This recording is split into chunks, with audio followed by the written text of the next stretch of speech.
Hi, I'm Josh McGrath, I'm Andrew Haas. and this is the Ardent Pursuit Podcast.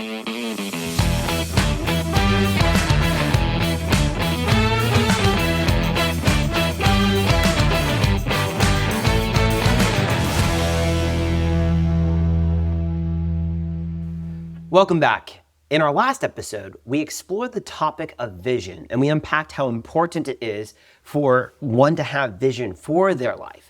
And this week, we're going to talk about the modern dating landscape, which I've got to say is just full of landmines unlike any other time in history. I am pretty happy to have gotten that out of the way. Yes. I mean, you've been married how long now? 14 years. 14 years. Congratulations. 15. When's the big one? 5? It will be the big one for in like a month. Oh, so you're a liar. Okay, up. so, all right, so 14. All right, almost 14 Yes. years. I can't trust anything you're going to tell me from here on out. All right, so almost 14 years. Wow, that's big. Yeah. You know, one of the things I think that's interesting is that for people who have been married like 15, 20, 30 years, it's easy for them to think about today's dating landscape in the kind of era that they were dating. Mm-hmm. I've heard, particularly a lot of men say, I want to get married. And I've heard people who have been married for 10, 20, 30 years tell them, well, go get married, as if it's like that simple.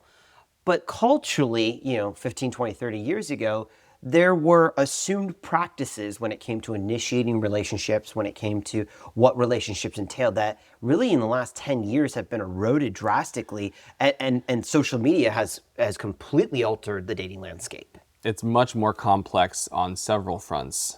The idea of meeting someone, interacting, just even initiating early conversations is different now. You have culture telling you certain things about what to do, what not to do. There's just a lot more going on. Because like back in the day, by and large, people would meet one another through social engagement opportunities. Because culturally speaking, that's kind of what we used to do. There were dance parties, right? Back in the day, everyone, used to dance. You'd go to malls and hang out. You'd play, community sports teams and leagues, and you were going to church, and you were meeting your friends' friends, and there was a lot of like social engagement opportunities to then connect with people. I mean, how did you and your wife meet? Yeah, exactly. That was our story. We met at a pumpkin carving party. So social, I'm guessing that a lot of people were there. Yeah, social engagement opportunity. Mm-hmm. Yeah. So whereas today, so many people actually spend their time and their life focused on engaging with a digital means of relationship, that they've actually forfeited and now struggle to actually find meaningful in-person relationships. And one of the big challenges that you have to navigate now is, okay, so my pool of people that I might be interested in has greatly expanded, either by traveling or, predominantly social media. But while that's expanded, the criteria with which you can evaluate somebody has actually really narrowed.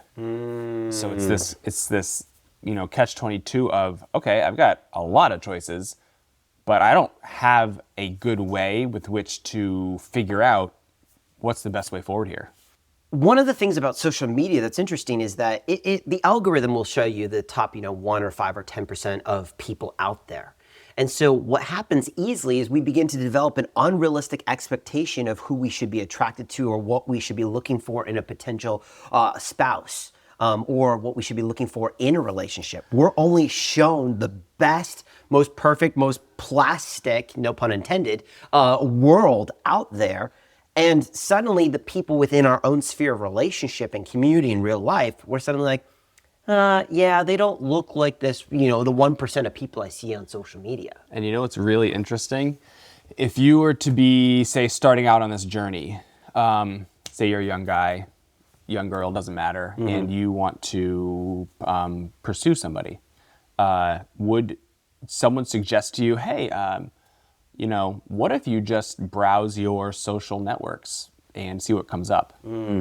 Like, would that I think we would all say, okay, but maybe that's not like the best way. Sure. Yet everyone's doing it. Yeah. And is it like, why? Is it because we've feel like there's no other option. And when we begin to search online or look to online options, while of course there can be successful relationships that are fostered and grow out of that, by and large, what the online addiction that we have in our current culture, what it leads to is just people being unhappy. It leads to people feeling alone and isolated. It leads to people feeling depressed. It leads people to having anxiety and being discontent with the way they look or their life or what they're doing. Why? Because the algorithm is only ever showing them the perfected lives, the filtered lives of the 1 or 5 or 10% of people out there.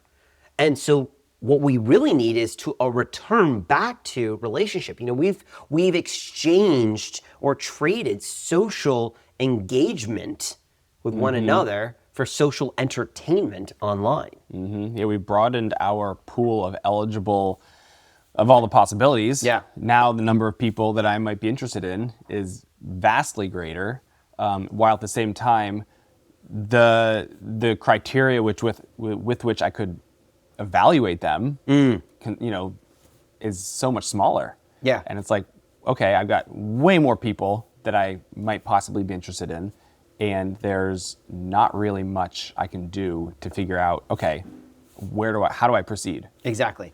And one of the interesting things about how social media has dramatically influenced the dating landscape is this. While we, like you said, we're seemingly connected to endless possibilities, we're actually not connected to endless possibilities. And as a result, we actually ignore the possibilities that are in our life at that time, the people we actually do know. And then what we do is when we do try to reach out to somebody online, what's interesting is just kind of statistically, when a guy reaches out to a girl online, he's not statistically interested in fostering a holistic relationship that could eventually lead to a flourishing marriage. That's right. That's not what he's interested in. And so rightfully so, most women are going to ignore or block him because there is this like pressured environment where it's like, no, I'm reaching out to you for a very specific reason, for something either sexual or romantic. Whereas when you're in a social engagement, when you're engaging with one another socially in community, there's not that same pressure where it's like, oh, I'm talking to a girl, that must mean I want to marry her or want to be in a romantic relationship with her. Like when you and your wife met, you met at a, what did you say, a pumpkin carving? Pumpkin carving. Yeah, pumpkin carving event. So like you talking to her probably didn't leave her being like, oh my gosh, Andrew wants to marry me or he wants to date me right now. Yeah, it was, it was like there was no pressure. It was just a bunch of people hanging out. Hey, making small talk. And yeah, how do you make small talk these days over text message? Yeah, you don't. And so then what ends up happening is you guys were able to then foster a very organic friendship that then turned into a romantic relationship that then eventually led to you guys being married.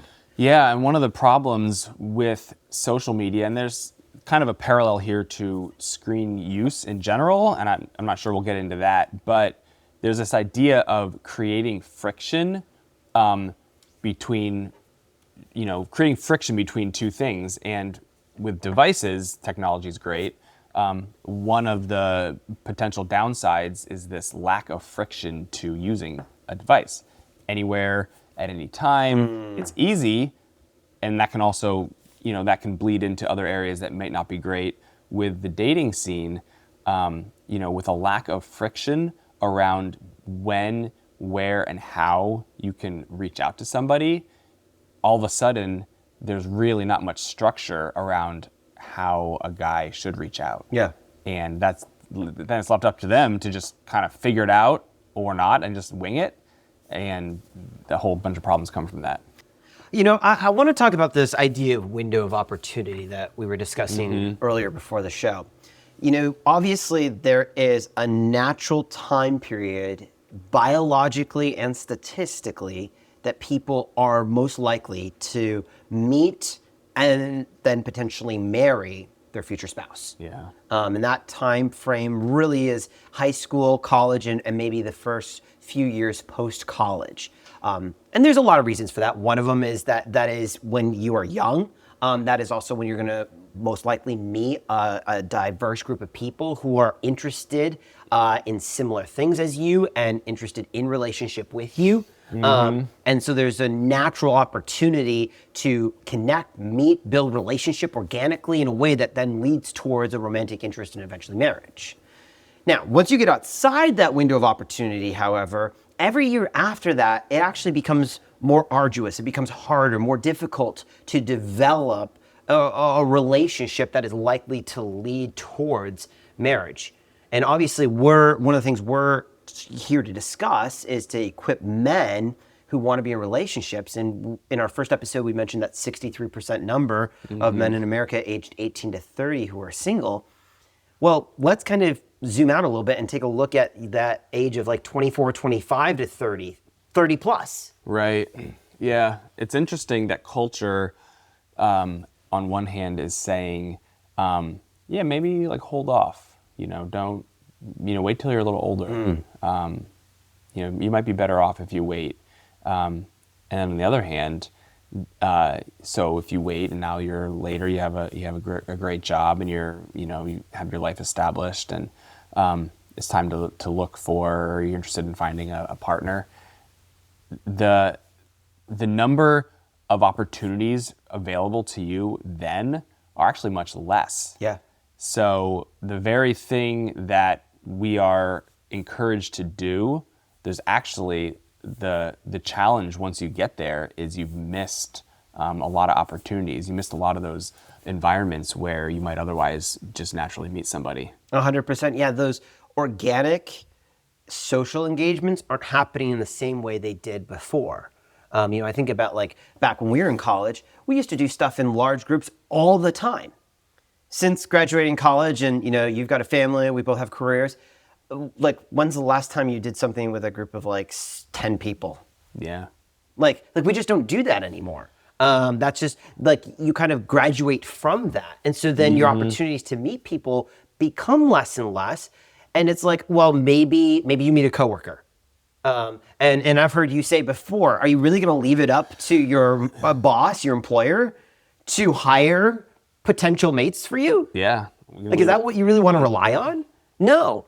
And if not that, then okay, like what then? Yeah, you can only hit the local bars so many times, which is, by the way, a terrible place to try to find a potential spouse. But you can only hit those so many times to try to build social engagement. And then what ends up happening? Every movie, TV show has this. Your married friends begin inviting you over for dinner. Oh, I want to set you up with Betty. She's so sweet. She's amazing. And then there's this really awkward tension. It's a very forced environment where suddenly you're going over to your friend's house because they're married and want you to meet Betty. You're sitting down at the table and Betty's right next to you. And they're like, you guys are going to be so great here. We're going to give you some time so you can have some small talk. And now you're like, hi, Betty, I'm Josh, and apparently I'm supposed to like you because you're nice. It's so awkward. It's no longer natural and organic. It's not, it's a forced relationship environment. Not that those are wrong, not that those can't produce a great future marriage. It just is awkward and harder. And you don't want that to be the default. Yeah, you don't, 100%. Where you end up. Yeah. You don't want that to be the starting point, generally speaking, of where you start. I want to talk about this idea of kind of how culture has really moved away from encouraging people to get married, and really saying, hey, if you are going to get married, once you have everything figured out in life. So late 20s, 30s, 40s. Because back in the day, what we used to do kind of culturally is we'd have a set of values. And we would find someone who had those similar values. And historically speaking, they were people in your community or the next community over, right? Go way back in the day, it was in your family. But, it was in your community, right? And so you found people who had like values, and that's what you bonded over. And then next became well, what are our interests? Do we have common interests? And you oftentimes found that you did have common interests. And then the final thing that really people tended to bond over was that physical attraction element. I mean, when we look back on photos from like, the 1800s, early 1900s, I'm like, oh man, I don't know how they ever got together. You I wouldn't mean, have thank made God it. they did because humanity now continues to exist, but like, wow. But what you realize is that was because they bonded over something Yeah. infinitely more valuable than just physical attraction. They started with the most important thing, which was values. Yeah, and we've either dropped values from that equation or we've substituted interests for values, where the things that are common interests, a lot of people are placing that with equal importance of values. And because of things like social media and our constant addiction to scrolling, what we actually end up doing is we only are ever shown what I would argue is the least important element of an enduring relationship, which is the physical attraction element. So all you're ever seeing is going back to what I said earlier about, that 1%, 5%, 10% the algorithm shows you of people, you begin to develop a false sense of what is valuable. And so suddenly you're starting a relationship off the premise of physical attraction Yes. without the values being prominent. So it's only physical attraction. And then you're like, well, if I'm physically attracted to her and she's really beautiful and she's really perfect and she looks like that 1% on Instagram, then I might be interested. And then you, like you said, then it moves to like interests. And because most people don't even understand their own values, they assume the interests they just are stop the there. most valuable thing. And then they never even get to values. And we wonder why the divorce rate is so high. We wonder why people are constantly breaking apart relationally. Yeah, physical attraction is this interesting thing where it's on one hand super important, but on the other hand, it gives zero credibility toward anything long term. 100%. There's nothing to go on saying this will last long term Exactly. based on how someone looks. Exactly. And physical attraction obviously is a huge element to any type of relationship. Most men aren't going to ever pursue a woman they're not physically attracted to, and rightfully so.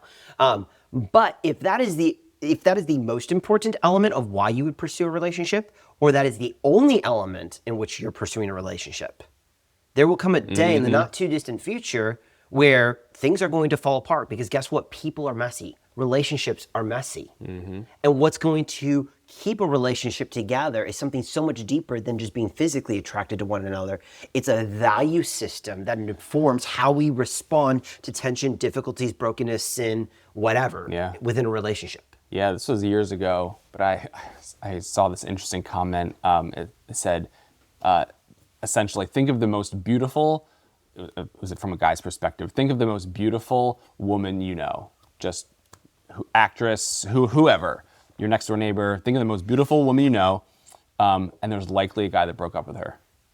And I was like, oh, that's true. Yeah. For the majority. Yeah, and you're so right. clearly, looks, yes, they're important, but also it's not an indicator of anything. Yes. And because of things like social media complicating the perception of what is attractive, many attractive women, real women, are not being pursued by men because their entrance of criteria is they must look like this Instagram model. And so like they're not even they're not pursuing values, they're not pursuing interests, they're just pursuing physical attraction. And because of algorithms, Yeah. their criteria to even begin a relationship is they've got to look like this. So all these real world women in communities, women who know single men aren't being pursued because they're real women.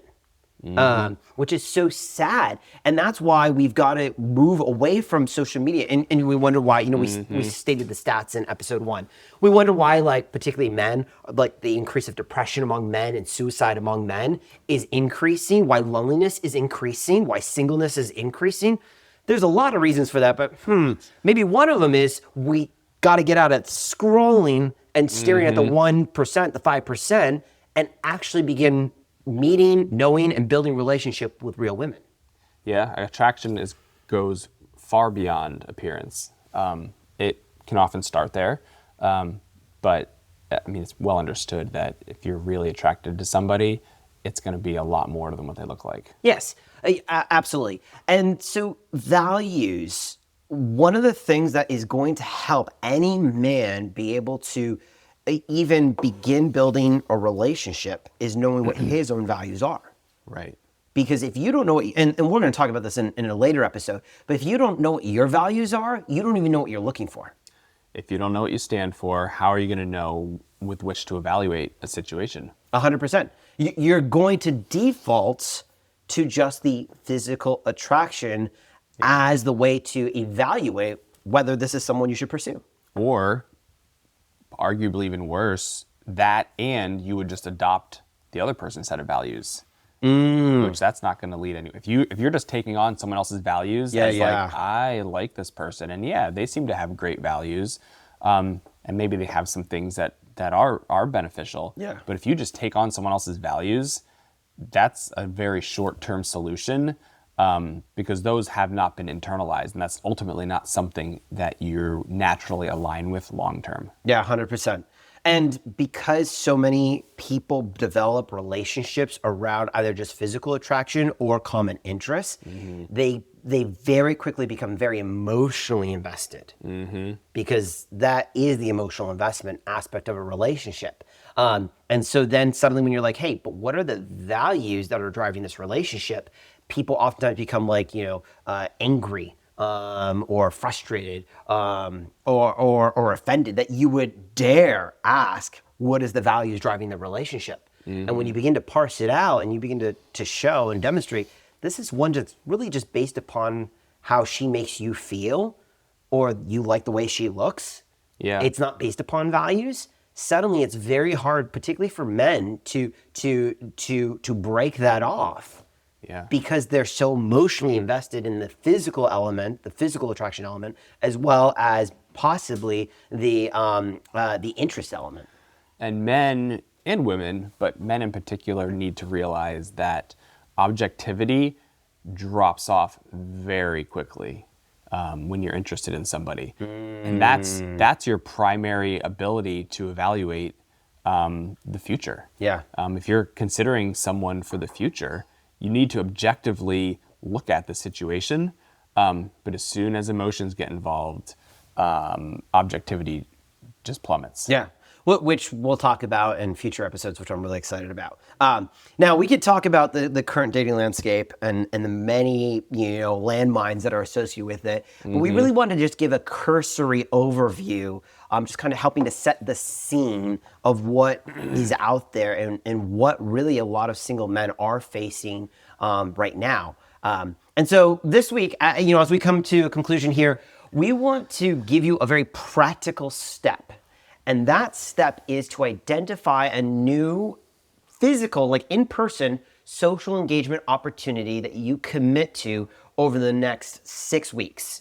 So whether that is joining a community sports league or, I don't know, like a board gaming community, a book club, a workout group of people, a running club, a hiking club. These are all things I don't do, but like those things, I would join like a sushi eating club. That's why you're single. Yeah, exactly. I would join the sushi eating club or the bourbon tasting club. That's what I would join. Or go to church. That's actually a great one. Go to church. Get invested in a religious community. You're going to find some great people there.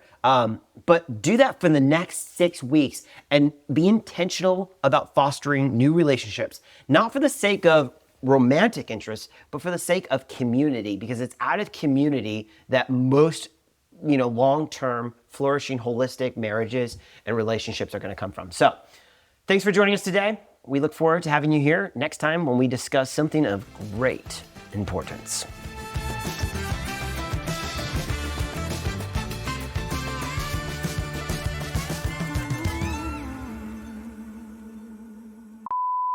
How'd you guys connect? It was just through pumpkin carving and an ice cream social. Yeah. So, all right, great. Wow, you seem super interested.